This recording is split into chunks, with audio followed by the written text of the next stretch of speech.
Remue ménage. Remue ménage.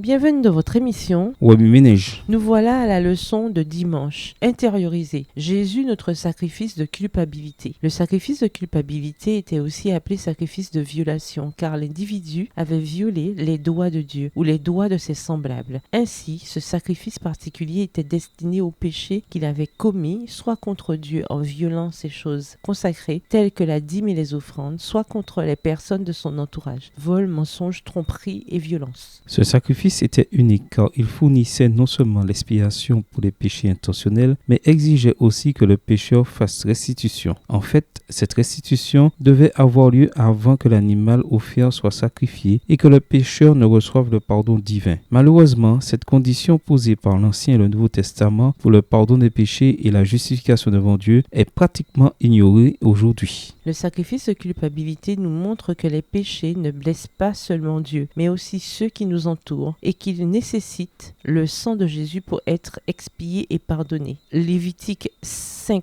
les versets 6 et 7.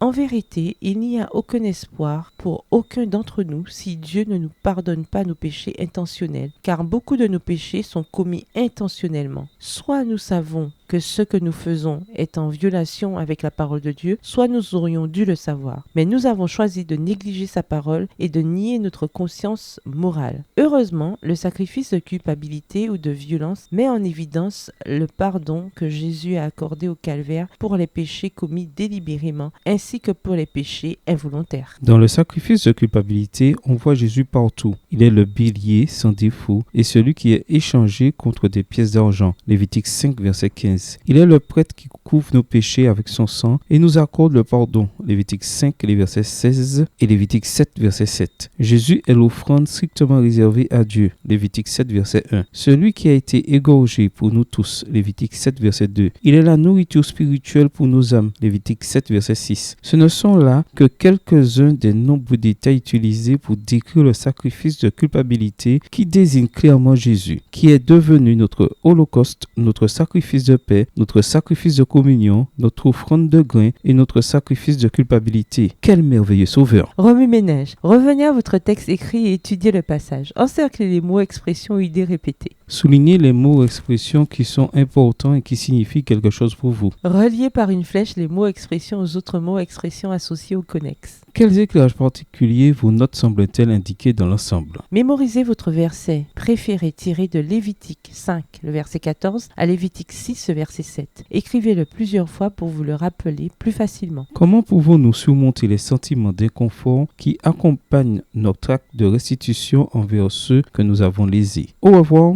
Et à demain si Dieu veut. Remue ménage. Remue ménage.